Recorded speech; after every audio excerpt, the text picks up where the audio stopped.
this past week, and actually past many weeks. Been a lot of work in the monastery happening, and many people have been working very hard physical work, and I think yesterday was a long day for many, and doing lots of good stuff out in the forest. Also takes a lot of energy, physical energy, and I think I kind of picked up a bit of weariness during the sit just a few minutes ago. There's a bit of sleepiness and probably well-earned tiredness. So I'll just offer a few reflections this afternoon. Hopes it's little bits and pieces are useful for a few folks.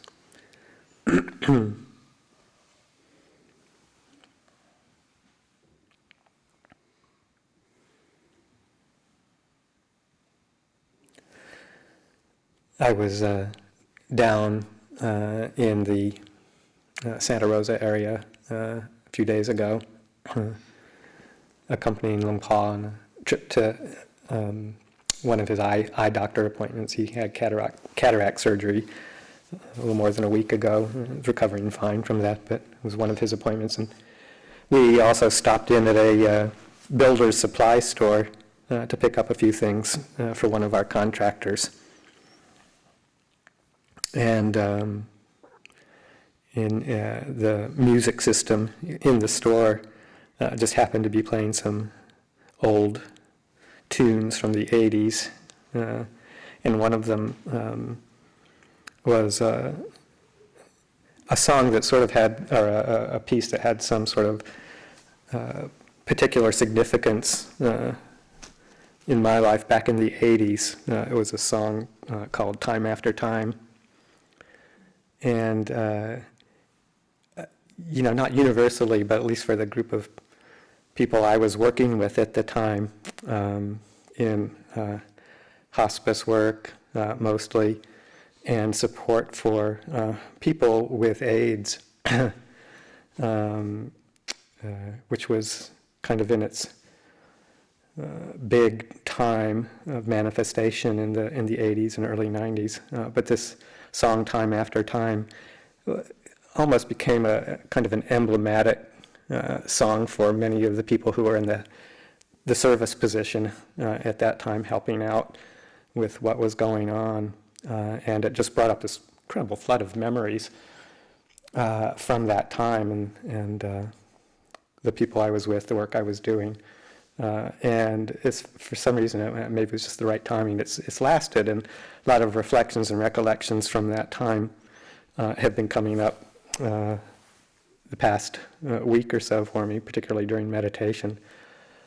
And just as realizing that period of time was very significant for me in the setting of motivation for really delving into this life, this practice, the teachings of the Buddha, and the ways that it can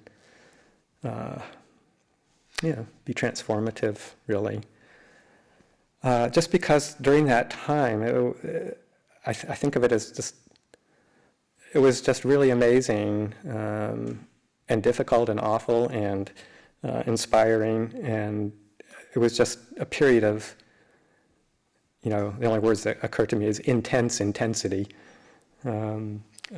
Everything was very much on the edge in those days. It was before the development of antivirals that have made HIV a very manageable condition for most people, or for many people. So it was before all of that, and all of the rapidity of which it was coming on, the numbers of people, the relatively youthful age of many, if not most, of the people who were dealing with it, the intensity of the physical manifestations, the intensity of the emotional issues that were coming up for young people who were dying quickly of some very not very beautiful circumstances, and just the level of intensity and urgency of having to somehow be there to help get through this. And the effect that it had on me personally and my spiritual aspirations. So all that kind of stuff has been playing up because, for those of you who are a little bit later than that generation, you may not have picked up on just the incredible weirdness of the disease itself at that time. As I said again before, all the antivirals kicked in, and all with the decimation of a significant part of the immune system, the opportunity for all sorts of very strange conditions and infections that people hadn't seen very much of and didn't really know how to deal with were just coming left and right with full speed. And whether it was lung infections, pneumonia, special kind of a pneumonia that wasn't very common, and the intense treatments that would have to go along with it, or brain infections, fungal infections that required all sorts of, very strong, potent intravenous medications, and the level of debility that it would cause, and again the rapidity with which it would hit. It was just a real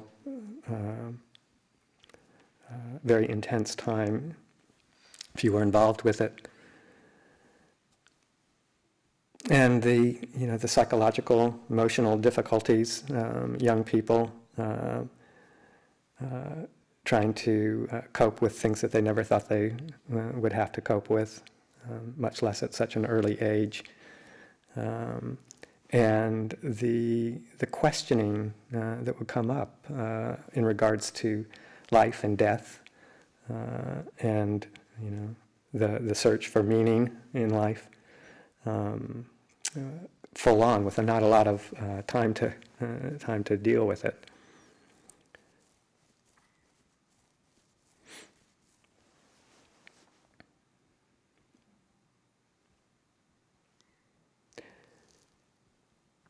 I was also involved with a volunteer support group up in Seattle at the time that was based on a program that started in San Francisco called the Shanti program. It was a volunteer program to provide support to people with AIDS and caregivers of people with AIDS too, the whole gamut, with a volunteer training program and one-to-one group support for people who wished to have that.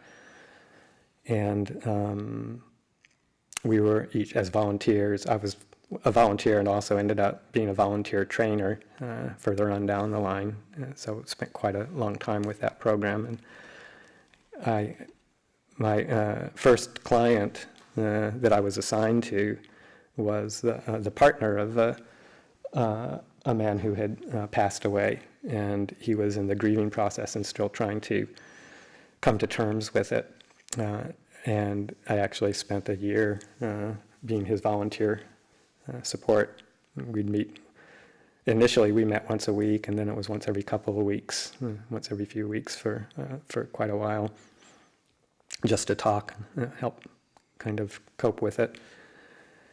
And it was, at first it seemed like it was a pretty straightforward situation of somebody going through the expected grief that someone goes when they lose their partner.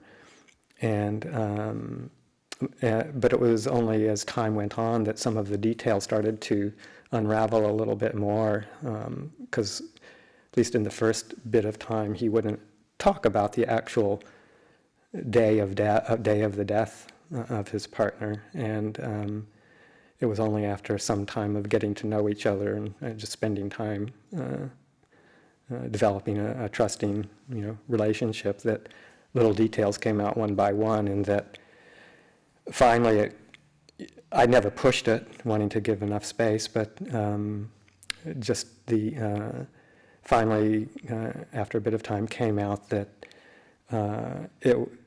his partner had actually committed suicide, and that he had walked in and found him in the bedroom dead from suicide, and the extra emotional toll of the whole thing of suicide being an extremely complicating factor. Losing someone you love, and also realizing that they took their own life, brings up a lot of difficulties and questions, and just giving space and time, letting that all be expressed and acknowledged and dealt with was pretty intense, and then actually further details, little by little, would come out more. In that the situation was actually it was a violent suicide. It was by a gunshot. He shot himself in the head, and that kind of violence is even more complicating. And I think the major topping off factor was that finally it came out that his partner, who was more or less bedridden at the time and not in quite a bit of discomfort, actually asked my client to go get the gun and bring it to him to do the deed. And you can imagine how, what to do when you're confronted with someone that you care about and love, and they ask you to go get the weapon for them to kill themselves. So all of this unraveled over a period of time, and you can just, imagine the level of difficulty it was to slowly come to terms with that for this person, and to work through all the emotions and feelings regarding that. So just kind of some examples of, this was really wartime back then, and the battlefield was a pretty messy place. So I just say all of that as a way of just sharing a little of my own past experience and what was part of the motivation for my exploring deeper the teachings of the Buddha, how to hold all of this, how to frame all of this. What, goodness, what, is there a meaning? I used to ask myself the question, is there a meaning to life? And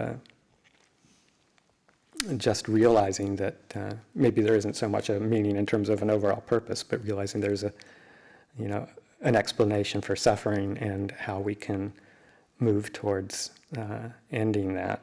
There's the suffering that is inevitable with human life, such as birth, old age, sickness, and death. Those are inescapable,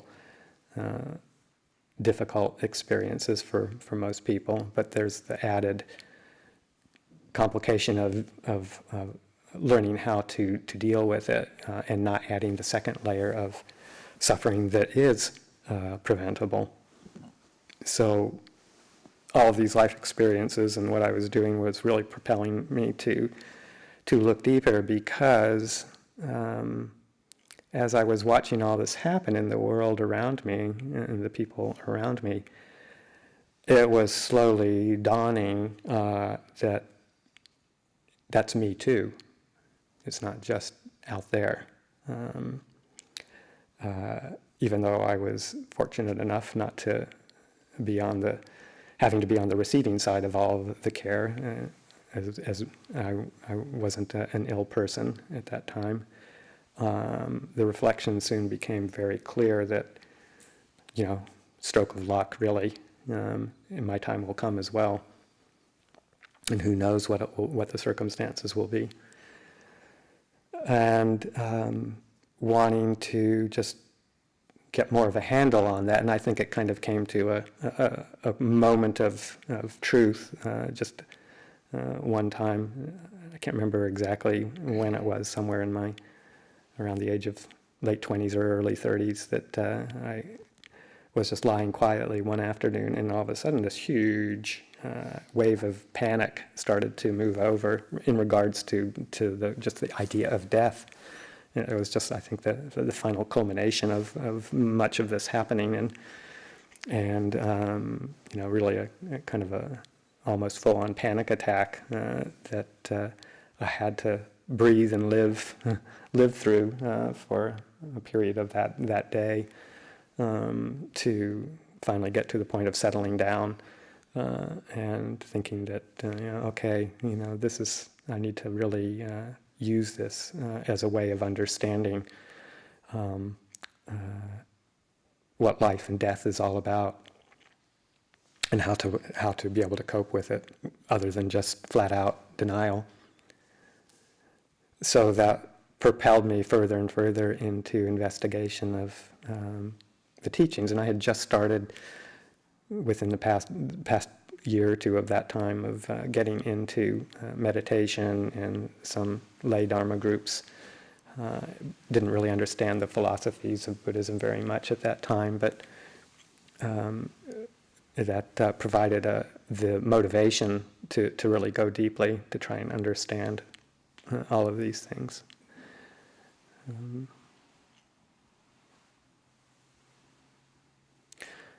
So yeah, that sense of me too is a very strong motivating factor.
And as it would, as time went on, and as my investigations and explorations grew in the practice, I started to come to realize that really, if I wanted to be of benefit and of help to others, that I really needed to learn really on my own more deeply what was suffering all about, how do I know what suffering is in a way that I'm not just speculatively considering what other people are going through and trying to help them through some learned technique or conceptual idea, but that to really penetrate and understand the human condition, I needed to know what dukkha, what suffering was inside myself, and it was further motivated by some of the teachings that really pointed to the vastness of this and beyond any one individual's experience. One of the famous teachings from the Buddha is his reflection about samsara and the endlessness of it, in a sense, that as he says, monks this samsara, is without a discernible beginning. There is no clear first point from which beings wander and roam endlessly, obstructed by ignorance and fettered by craving.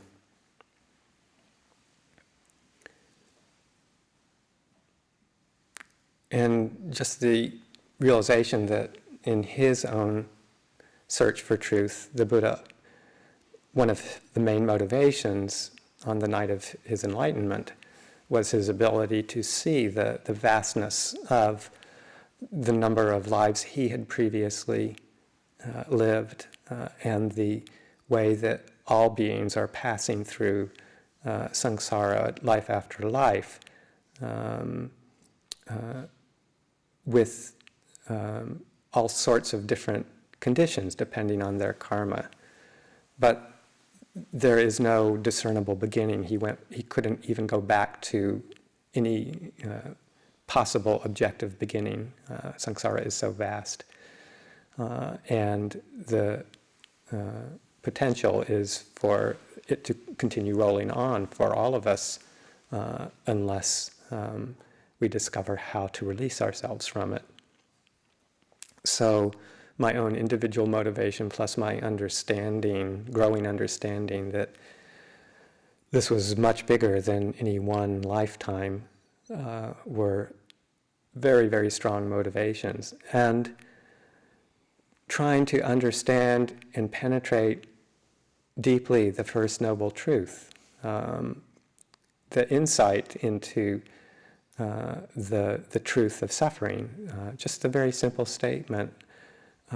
Yes, there is suffering. The Buddha didn't mince words and basically said, unless you fully understand, and fully penetrate this noble truth, then you can't really release yourself from it. It's that same old. You have to face up to the truth. You can run, but you can't hide.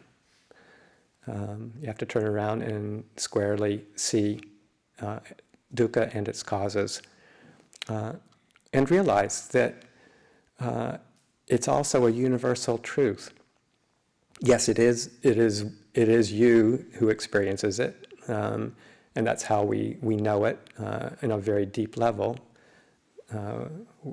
We're in these bodies, we're in these minds, and our own situations in some way are unique. Nobody can really understand our particular flavor of suffering. We have to know that for ourselves. But in that individuality of our own suffering, our own particular flavor, is the universal truth that everybody experiences this dukkha, this having to be with very difficult circumstances, not getting what we always want, having to associate with things we like to avoid, and just having to deal with a changing set of conditions of body and mind that aren't reliable. So the flavors are different, but the real cause of dukkha is the same. And this deep understanding, once we know that not just on a theoretical level,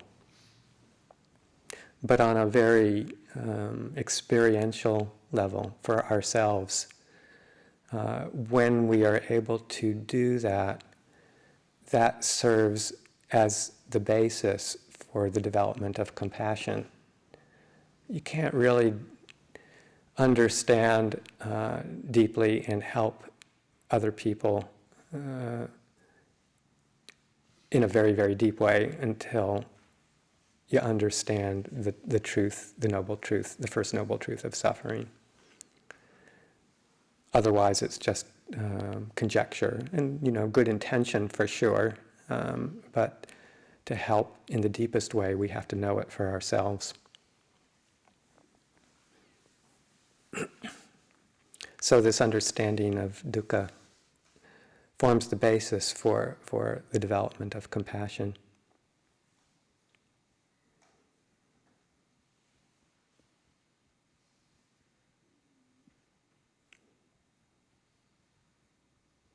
So that was those reflections before I became a monk were very strong motivating factors that there was, if I really wanted to be of some sort of help in the world, then I really needed to get my own act together, because it certainly wasn't happening without that kind of effort.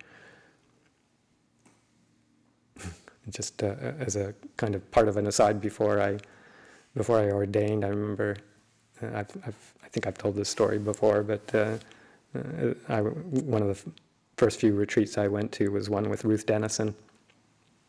And I was in the early years of my hospice work at that time. I was dealing with a very, very difficult, angry fellow who actually had AIDS at the time, and I had never experienced the level of despair and anger that he was experiencing and expressing, and almost unsafe going to visit him sometimes because he'd be throwing furniture around and, just be very almost violent, and it was very difficult for me to understand how to deal with that and how to work with that, both in my inside myself and in the actual circumstance there.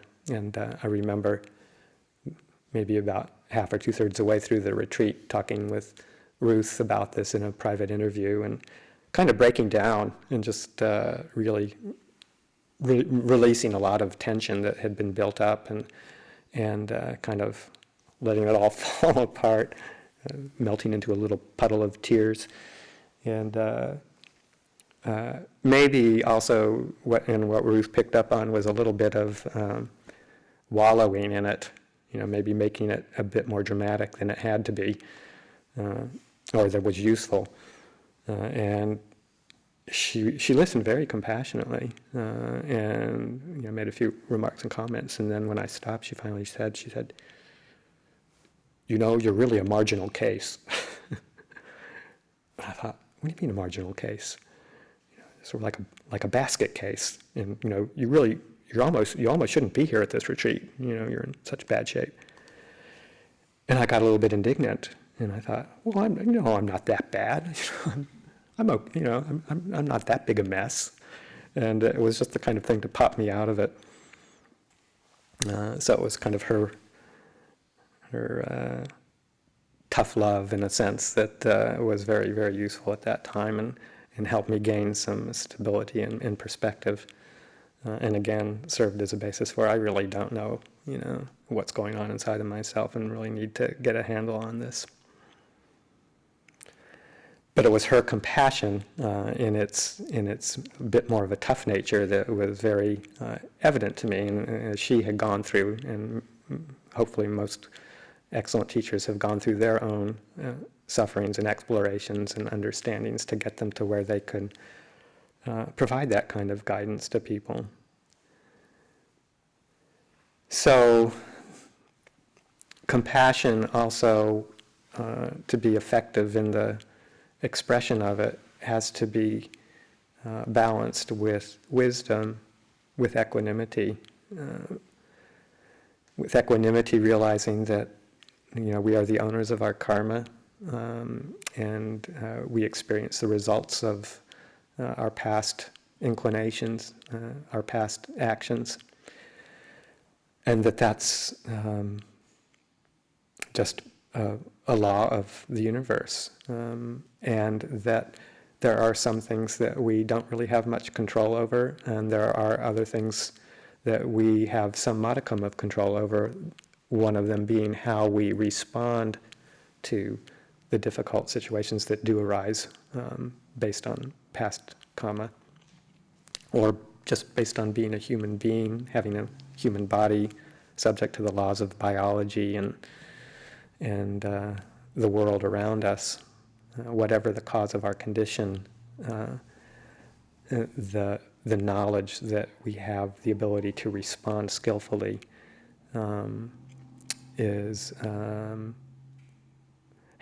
a quality that we need to have to balance out our sense of compassion for the suffering in the world and for ourselves.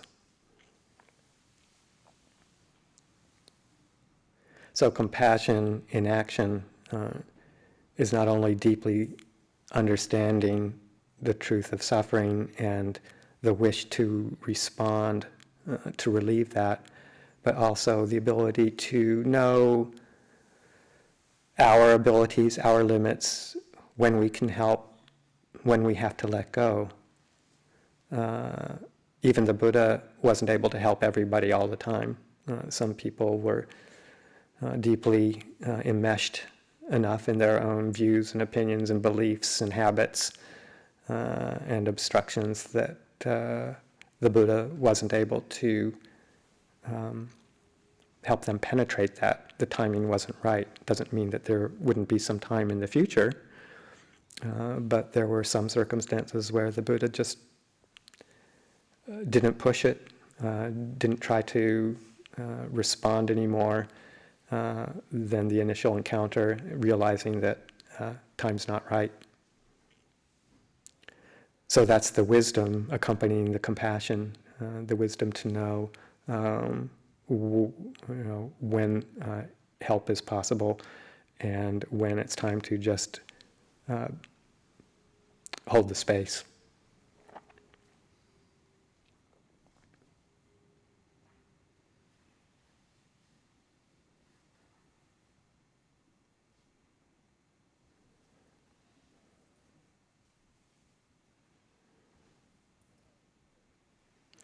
So I kind of maybe just offer all of these reflections because I know some people here who are out in the working world or in situations like this in terms of helping others, whether it's in a very direct helping capacity or just more of an indirect way with our friends and partners and family as we practice, and we want to share the benefits of that.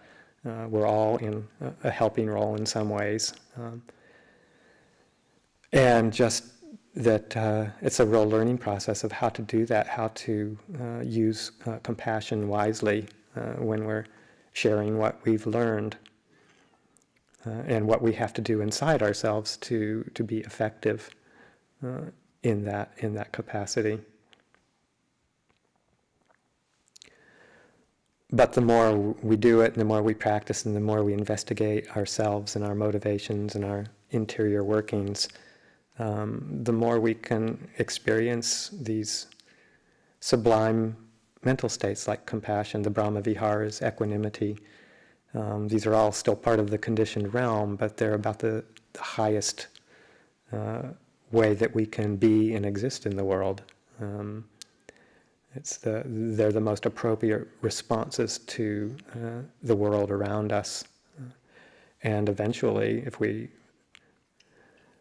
develop them to the fullest of their capacity, they can result in boundless, limitless states of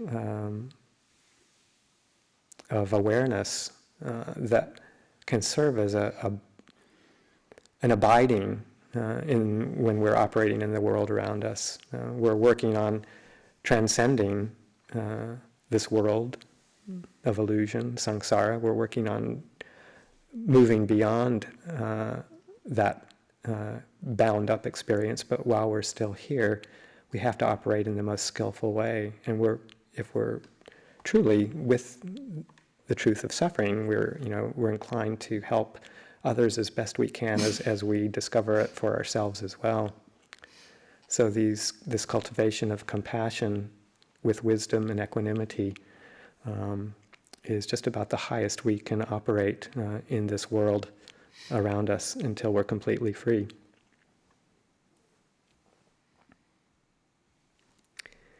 So those are some of the things I've been thinking about since hearing that song in the hardware store, and just want to offer that for people's reflection today. leave it there for now.